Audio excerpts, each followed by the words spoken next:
He knew so little about his father, a face in pictures, of a man who died when he was only 2 years old.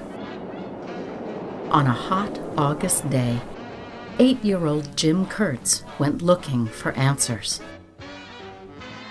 The first clues came in a mysterious, forbidden green box. It was filled with treasures, and for the first time, he encountered his father's own words. Combat mission actually involves a full 24 hours. It's hard to know where it begins and where it ends. With a full gas and bomb load, plus the ever-present prop wash from the ships just ahead, the takeoff is packed with potential danger. But you make it all right. Find your proper place in the formation and continue in the assembly of the group.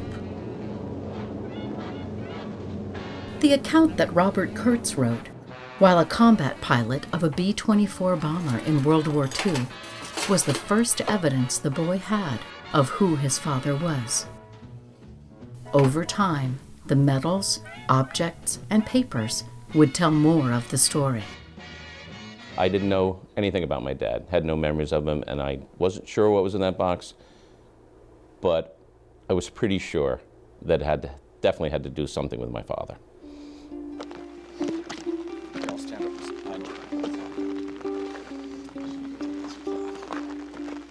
It would take decades for Jim to put the pieces together.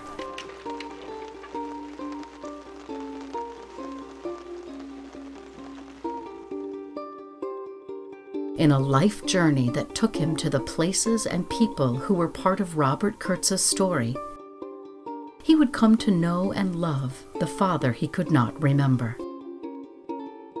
He would learn how deeply in love his parents were, that his father was a hero, a prisoner of war,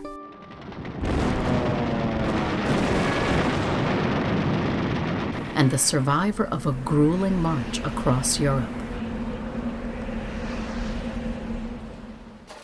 About the key role that his parents' commitment to each other played in his father's survival.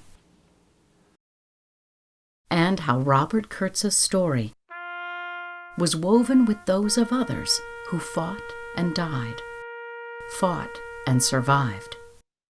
I can't imagine knowing every time you stepped into that cockpit that, you're certainly in a life and death situation, and the odds were not good. Yeah, well, I think the other thing that I always kind of focus on is think on the positive side. We're not promised tomorrow. Survivors would provide Jim with insights into his father's character and experiences, deepening his understanding of the costs of war and the depths of courage. But those revelations were far in the future. On that hot August day in 1957, Jim Kurtz's journey to find his father had just begun.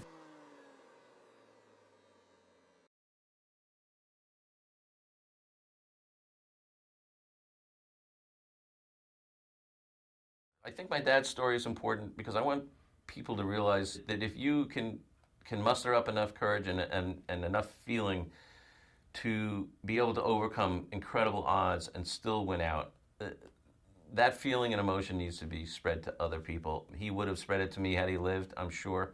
He did to my mother. My mother, was the single mother of 4 boys, ages 2 to 9, starting at 30 years old. I just wish I knew how he did it. I wish I could have that one conversation with him and say, Dad, how could you possibly have endured all that and come back? And these men and women were expected to come back from war, pick their lives right back up, get the GI Bill and buy a house and have kids and act like nothing ever happened. It was an important mission to save lives. Certainly was key to the motivation and the feelings as you That's another thing that my father had a little bit of a problem with, was being a religious man. You know, collateral damage of him dropping these bombs, you know, they're not always right on target. And there's, you know, women and children and some of the carpet bombing that was done later in the war, you know, it had to affected him to some extent, but it's part of war. Well, the way I looked at it, and I'm sure it helped my mother and I pass this on, our task was destroying Germany's war-making potential, not to kill people. Correct. And certainly have learned that although their government, all Germans weren't Nazis, I guess is the way of putting it. That's a very good way to put it. They were fighting for their country, but so that's the tough part of war, and for people to understand. Unfortunately, lives lost, and look at how many American lives have been lost, and it makes I feel hopefully one day can do away with war. Wouldn't that be a wonderful thing?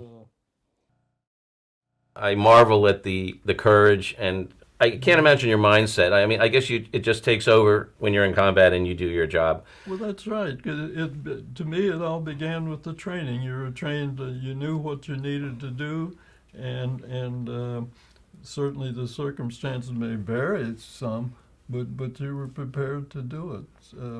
It was interesting, and I was saying sometimes we would escort the bombers all the way, depending on how far away the target area was and that type of thing.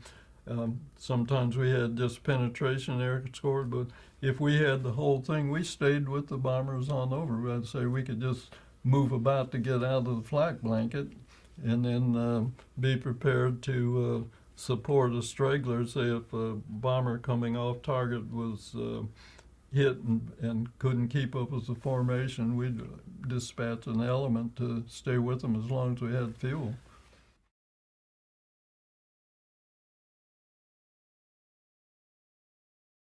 They loaded him on a train, and this is something, talking to Colonel McGee before, it's interesting because he said once in a while their P-51s would go for trains. Well, my dad reminisced about being on a train, just trying to get a prisoner of war camp. You've been shot down already. You're just trying to get to a camp which you really don't want to go to anyway.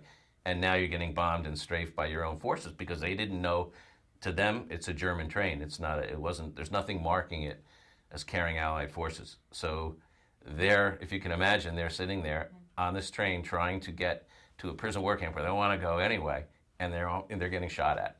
And then when he got to camp, there were about 11,000 men there, British and American.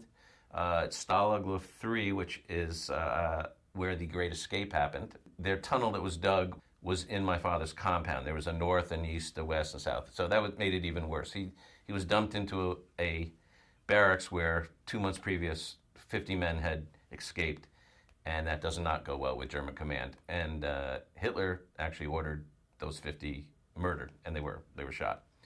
But he came into that situation. Once I got into the green box, and as I was trying to find details about my father and who he was and what were the pieces of the puzzle that made up, the thing that impressed me most was the man was such a romantic. You know, obviously my mother never would have brought that up either. She just always said what a great husband he was and what a great father he would have been. But when I got into this box and read some of these love letters, which is obviously why it was off limits as an 8-year-old child, he's just an incurable romantic. I mean, he did things that I discovered in that box. He actually while he was training out in California, he found out that my mother was pregnant. He asked for a furlough. He was given a 15-day furlough, and he hitched from Sacramento back to White Plains, New York, 3,000 miles shore to shore, and back, and made it back in 15 days. And that's another incredible story.